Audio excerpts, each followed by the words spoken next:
शौर्य दिवस के मौके पर कोटद्वार सैनिक विश्राम गृह में शौर्य दिवस का कार्यक्रम आयोजित किया गया, जिसमें बतौर मुख्य अतिथि ऊर्जा मंत्री हरक सिंह रावत ने शिरकत की। इस दौरान पूर्व सैनिकों ने ऊर्जा मंत्री से सैनिकों में ऊर्जा भरने के लिए कोटद्वार में केंद्रीय विद्यालय बनाने की मांग की। वहीं विद्यालय को लेकर पत्रकारों के सवाल से हरक सिंह रावत बचते हुए नजर आए और आनंद फानंद में कोरोना महामारी का हवाला देते हुए अपना पल्ला झाड़ दिया। कोटद्वार सैनिकों का क्षेत्र है, सैनिक परिवार यहाँ बहुत रहते हैं, इसलिए लंबे समय से सेंट्रल स्कूल की मांग चल रही थी। क्योंकि बीच में कोविड के कारण वो हमारा प्रस्ताव अंतिम चरण में था और वो केवल कैबिनेट में जाना है और उसके बाद उसको स्वीकृति मिल जाएगी, लेकिन बीच में कोविड के कारण वो प्रस्ताव कैबिनेट में नहीं जा पाया। तो अभी मैंने माननीय धर्मेंद्र प्रधान जो नए मानव संसाधन मंत्री हैं उनसे बातचीत की है और मेरी कोशिश है कि इसी वर्ष हम इस सैनिक स्कूल को खोलने की कोशिश करेंगे।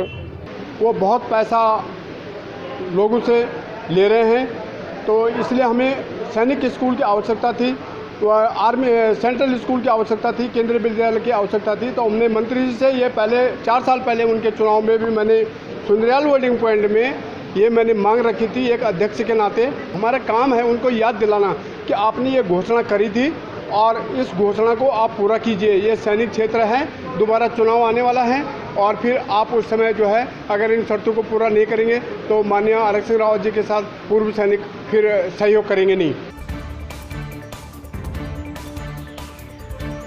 बागेश्वर जिला सैनिक कल्याण विभाग के तत्वाधान में जनपद में शौर्य दिवस के मौके पर तहसील परिसर बागेश्वर में शहीद स्वर्गीय नायक मोहन सिंह, शहीद स्वर्गीय नायक राम सिंह बोरा और हरि सिंह थापा को श्रद्धांजलि अर्पित की गई। इस मौके पर शहीद नायक राम सिंह बोरा के भाई सूबेदार बलवंत सिंह को जिलाधिकारी और अन्य प्रतिनिधियों के द्वारा संयुक्त रूप से सम्मानित किया गया। इस दिन जो है जो पाकिस्तान के जो सैनिक है, जो हमारे कारगिल की चोटियों पे जिन्होंने धोखे से कब्जा कर लिया था, उनको आज हमने खदेड़ा था। और मैं आज के दिन जो है हमारे जो सैनिक है जिन्होंने अपना सर्वोच्च बलिदान दिया उनको नमन करता हूँ, उनको श्रद्धांजलि देता हूँ और साथ साथ में उनके जो परिजन हैं उनको भी नमन करता हूँ। ये एक चेतावनी भी है हमारे जो नेबर्स हैं कि अगर वो किसी भी प्रकार से इस तरीके की अगर हरकत वो करेंगे तो उसका अंजाम यही होगा। बेरीनाग में करगिल दिवस के मौके पर शहीद स्मारक में नेहरू युवा केंद्र के स्वयं सेवकों और पूर्व सैनिकों ने शहीदों को श्रद्धांजलि दी। इस दौरान नेहरू युवा केंद्र के द्वारा विभिन्न प्रतियोगिताओं का आयोजन भी किया गया। पिथौरागढ़ पुलिस के द्वारा संयुक्त रूप से कारगिल विजय दिवस के अवसर पर देश की रक्षा के लिए अपने प्राण न्यौछावर करने वाले वीर शहीदों की स्मृति में श्रद्धासुमन और पुष्प चक्र अर्पित कर श्रद्धांजलि दी गई। जिला प्रशासन के द्वारा संयुक्त रूप से उल्का देवी मंदिर के पास स्थित शहीद स्मारक में कारगिल विजय दिवस मनाया गया, जिसमें जिलाधिकारी पिथौरागढ़ आनंद स्वरूप, पुलिस अधीक्षक सुखबीर सिंह, मुख्य विकास अधिकारी, जिला सैनिक कल्याण एवं पुनर्वास अधिकारी मौजूद रहे। आज कारगिल दिवस के अवसर पर ये जो हमारा उनका शहीदों का स्थल तैयार किया गया, शहीद स्मारक, इस पर आज एक कार्यक्रम जिला सैनिक कल्याण विभाग की तरफ से आयोजित किया गया है और इसमें जो हमारे जनपद के कारगिल शहीद हैं उनके परिजनों को सम्मानित किया गया और जो हमारे शहीद हुए हैं उनके प्रति श्रद्धांजलि अर्पित की गई, पुष्प चक्र चढ़ाए गए और हमारे पुलिस के जवानों ने उन्हें बड़े सलामी दी। इसके अलावा जो जनपद के सभी अधिकारी इस कार्यक्रम में उपस्थित रहे, उन्होंने भी अपनी श्रद्धांजलि अर्पित की। टिहरी के नवनिर्मित युद्ध स्मारक बौराड़ी में शौर्य दिवस के मौके पर कार्यक्रम का आयोजन किया गया। कार्यक्रम में बतौर मुख्य अतिथि के रूप में शिरकत करते हुए विधायक टिहरी धन सिंह नेगी ने नवनिर्मित शहीद स्मारक का रिबन काटकर विधिवत रूप से लोकार्पण किया। इसके साथ इस मौके पर जिलाधिकारी इवाशीष श्रीवास्तव ने स्मारक प्रांगण में पौधरोपण भी किया। जनपद की ओर से, टिहरी विधानसभा की ओर से, टिहरी के समस्त नागरिकों की तरफ से मैं भावभीनी श्रद्धांजलि अर्पित करता हूँ। 2017 में विधायक बना था तो मैंने पहले कार्यक्रम में जब मैं टिहरी स्मारक में गया तो जो नेटली के बस अड्डे के पास एक सड़क पर राष्ट्रीय राजमार्ग के बगल में जहाँ पर 4 मीटर जगह नहीं थी, तो मुझे कष्ट हुआ कि जिन हमारे शहीदों ने अपने प्राणों की आहुतियां दी 1947 में, 1961 में, 1965 में, 1971 में प्रथम विश्व युद्ध में, द्वितीय विश्व युद्ध में, कारगिल के युद्ध में, और भारत की सीमा पर रक्षा करते करते अपने प्राणों की जो आहुतियां दे रहे हैं। अपने भविष्य के बारे में जो हम सपने बुनते रहते हैं, वो सब उनकी देन है। उनकी जो शहीदों की पत्नियां यहाँ जो वीरांगनाएं हैं वो मौजूद हैं, उनको भी मैं बहुत बहुत नमन करती हूँ। जो पूर्व सैनिक मौजूद हैं उनको नमन करती हूँ। कार्यक्रम में आज मुख्य अतिथि माननीय विधायक जी, माननीय नगर पालिका के अध्यक्ष, माननीय ब्लॉक प्रमुख, सभी जनप्रतिनिधिगण जो यहाँ पर मौजूद हैं, अधिकारी, नागरिकगण। टिहरी में नगर क्षेत्र चंबा स्थित बाईपास चौराहे में बनी श्रीदेव सुमन की मूर्ति का लोकार्पण टिहरी विधायक धन सिंह नेगी ने किया।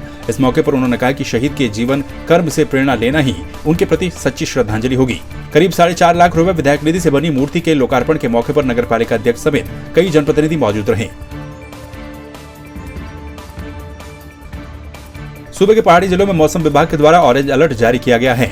इसी के तहत जोशीमठ में बारिश के बावजूद भी श्रद्धालुओं में सावन के सोमवार के मौके पर कमी देखने को नहीं मिली। जोशीमठ के मंदिरों में सुबह से ही भगवान भोलेनाथ के जलाभिषेक करने के लिए भक्तों की भारी भीड़ उमड़ी नजर आई। यहाँ से श्री प्राप्ति और समस्त कामनाएं पूर्ण होती है। तन में मनहा शिव संकल्प मस्तु।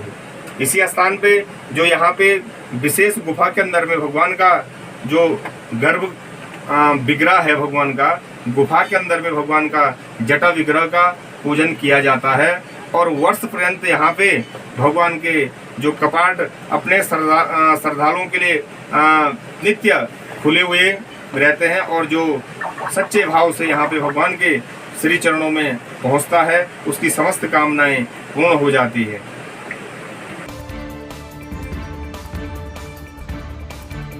हरिद्वार में शांति कुंज और गुरुकुल के वाइस चांसलरों के द्वारा संयुक्त रूप से एक बैंक का उद्घाटन किया गया। उन्होंने कहा कि कोरोना काल में बैंक कर्मचारियों ने भी लड़ाई लड़ी है और ऐसे सभी लोगों को सम्मानित करना चाहिए जिन्होंने अपनी परवाह किए बगैर अपने कार्य को अंजाम दिया।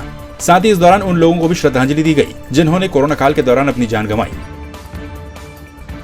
बैंकें हमारे देश की अर्थव्यवस्था की रीढ़ हैं और साधारण आदमी से लेकर के बड़े उद्योगपति तक जितनी भी क्लासेस हैं इस देश में या समुदाय हैं या वर्ग हैं, उन सभी के लिए ये बहुत हितैषी रही हैं और इसने खासकर इस कोविड-19 में के जो ऐसे विषम परिस्थिति में भी, उस दौर में भी इन बैंकों ने बहुत सहारा दिया है और ये इन्होंने निरंतर काम किया है।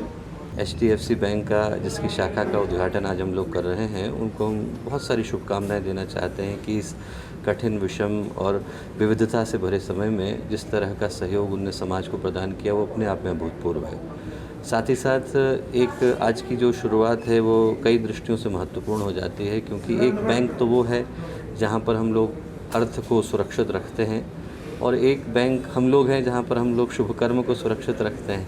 तो आज दोनों ही जो व्यवस्थाएं हैं, आस्था का वो आधार जो हम लोग खड़ा करते हैं गायत्री परिवार के माध्यम से और धर्म का और सुव्यवस्था का जो आधार बैंक के माध्यम से आप लोग खड़ा करते हैं, दोनों ही धाराओं का सम्मेलन आज हरिद्वार की इस पवित्र धरती पर हुआ है। 500 मीटर पहले रानीपुर मोड़ पे हुआ करती थी और हम बहुत प्रयास बहुत दिनों से कर रहे थे क्योंकि वो थोड़ी शाखा हमें थोड़ी छोटी पड़ रही थी और हमारा जो जिस तरह से आप कह रहे कि एक बैंकिंग में जो विस्तार हो रहा था उसी हिसाब से HDFC बैंक भी विस्तार कर रहा था और इस शाखा को हम लाने की सोच रहे थे एक साल पहले, लेकिन कोविड के तहत हम इसको ला नहीं पाए टाइमली क्योंकि थोड़ा सा कंस्ट्रक्शन में प्रॉब्लम रही और आज ये फाइनली आप लोगों की सर्विसेज के लिए ये शाखा तैयार है और मैं आशा करता हूँ कि हम लोग आपको एक अच्छी सर्विसेज दे पाएंगे और ज़्यादा से ज़्यादा यहाँ पे लोगों को हम जोड़ पाएंगे।